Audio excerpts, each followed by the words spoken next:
Bismillahirrahmanirrahim. Assalamualaikum warahmatullahi wabarakatuh. Hai, bertemu lagi dengan aku, Elta Kusuma. Di video kali ini aku ingin membahas tentang sharing keajaiban sholawat. Seperti biasa ya teman-teman, aku selalu menceritakan kisah-kisah keajaiban sholawat di mana yang aku tahu dari narasumber yang aku dapatin. Nah, sebelumnya teman-teman jangan lupa like, comment, subscribe, karena dengan adanya teman-teman mensubscribe channel YouTube ini, aku jadi semangat lagi untuk bikin videonya. Di video kali ini aku ingin menceritakan tentang kisah keajaiban sholawat Kak Rosi dari Bekasi. Hutangnya lunas dan Masya Allah banget dapat hadiah motor berkat sholawat. Nah, gimana sih kisahnya? Simak cerita ini sampai selesai, jangan lupa komen.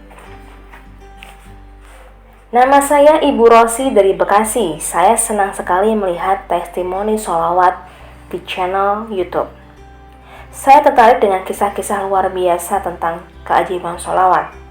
Di saat bersamaan, saya mempunyai permasalahan yang cukup berat. Saya menyekolahkan 2 orang anak yang kini sudah SMK, yang biayanya cukup besar. Saya juga punya cicilan pinjaman dan utang lain. Sementara pendapatan suami saya belum mencukupi untuk itu semua. Setiap hari saya berpikir bagaimana saya bisa cepat keluar dari impitan utang yang menjerat itu. Akhirnya saya ikut mengamalkan sholawat. Awalnya saya merasa berat setiap kali saya hendak bersolawat dengan menggunakan tasbih, rasanya ngantuk langsung menyerang. Akhirnya saya niatkan waktu saja. Perkiraan 20 menit saya bisa bersolawat 500 kali.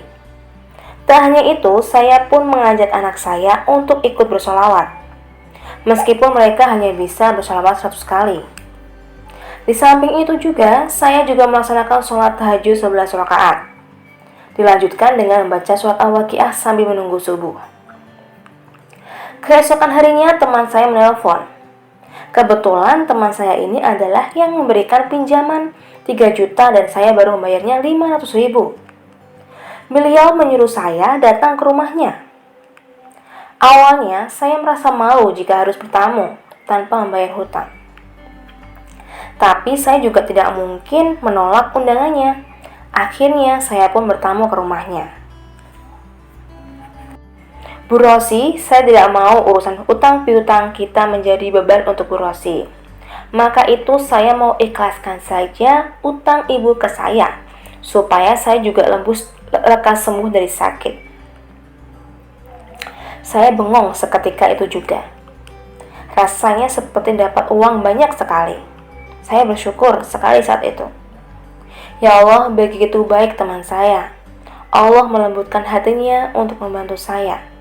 Dengan gembira saat pulang saya langsung bercerita ke suami bahwa teman saya yang telah membebaskan hutang saya. Alhamdulillah saya merasa ini berkah sholawat. 2 hari kemudian teman saya yang lain menelpon. Saya juga mempunyai hutang sebesar 1.400.000. Tiba-tiba beliau bilang pada saya bahwa hutang saya tinggal 400.000. Karena uang saya padanya masih ada sekitar 600.000. Saya sempat bingung kenapa utang saya tinggal 400.000. Harusnya masih 1.400.000. Tetapi beliau kekeh bahwa utang saya tinggal 400.000. Tentu saya bersyukur bukan main kepada Allah. Saya berdoa agar saya bisa segera membayar sisa hutang saya.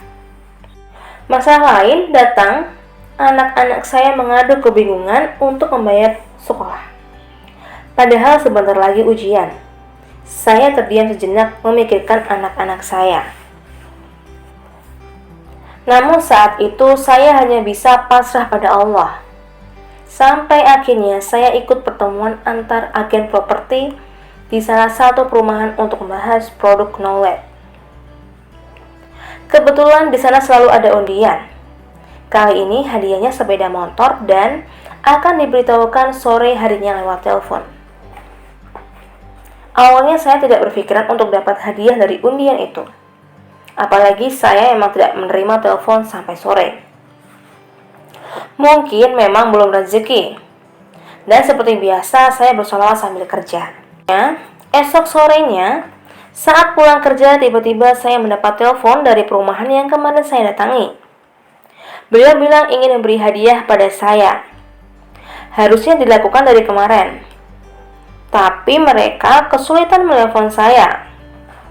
Saya kaget bukan main. Masya Allah, mereka meminta saya untuk datang pada hari Jumat jam 2 siang untuk penyerahan hadiah. Begitu mereka tutup telepon, saya tak henti-henti bersyukur dan bersujud. Ya Allah, kuasa-Mu benar-benar bekerja pada saya. Inilah balasan saya bersolawat sebanyak-banyaknya. Setiap hari Allah membalas dengan balasan yang begitu indah.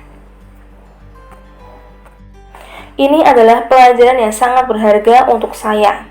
Tidak hanya bersolawat, tetapi juga saya mengikuti saran untuk membaca zikir pagi petang. Salat tepat waktu, membaca Al-Quran, perbanyak sedekah, dan amal-amal lain yang bernilai ibadah. Untuk teman-teman pembaca semua, jangan pernah takut, jangan pernah ragu untuk bersolawat. Saya sendiri sudah merasakan begitu banyak keajaiban dari bersolawat. Sekian cerita dari saya, semoga menginspirasi teman-teman semua. Masya Allah banget teman-teman, itu tadi cerita dari Ibu Rosi. Ibu Rosi itu menginspirasi ya ceritanya. Ibu Rosi itu mendapatkan sholawat 500 kali dan sholat tahajud 11 rakaat. Dan gak lupa lagi membaca surat Al-Waqiah. Lalu sholat tahajud ya teman-teman ya. Ya, sholat tahajud tadi 11 rakaat, membaca surat Al-Waqiah sampai menunggu subuh. Masya Allah banget. Ini namanya dengan cara ikhtiar langit teman-teman. Kita tuh kadang ya teman-teman, kalau punya ujian pasti ada beberapa yang lupa dengan Allah. Nah, kita harus mengikuti, dalam arti kita harus bertawakal sama Allah, kita harus merayu Allah. Salah satu yang Ibu Rosi lakukan yaitu tadi bersolawat, beribadah, dan hutang-hutang Bu Rosi itu lunas dengan cara Allah. Kita nggak tahu kan rahasia Allah, cerita Allah, hadiah dari Allah itu seperti apa, kita nggak usah mikir. Seperti halnya Ibu Rosi yang punya hutang ke teman-temannya, tapi alhamdulillah atas izin Allah hutang itu lunas dengan cara Allah gitu teman-teman. Kita nggak bakal tahu gitu loh.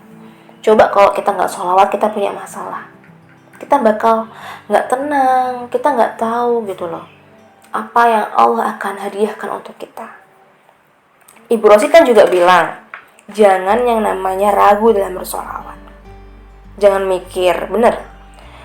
Alhamdulillah dari aku sudah istiqomah sholawat, semua diberi kemudahan teman-teman. Kalau ada yang bilang, Kak aku udah sholawat nih, aku kok banyak ujian, jangan kait-kaitkan ujianmu dengan sholawat. Karena menurut aku ya, semua orang itu pasti diuji teman-teman. Ujian orang itu beda-beda. Tapi bagaimana caranya kita masih tetap bertawakal sama Allah dan mencari solusinya. Dengan cara apa? Berdoa sama Allah, minta solusinya. Apapun itu, kamu punya masalah, punya hajat, minta sama Allah sholawat. Sholawat itu jalan yang namanya mempercepat doa kamu agar sampai ke langit gitu. Nah itu aja sih teman-teman cerita dari aku, semoga menginspirasi kisah dari Bu Rosi. Jangan lupa teman-teman selalu mendukung channel YouTube ini. Terima kasih. Wassalamualaikum warahmatullahi wabarakatuh. Bye bye.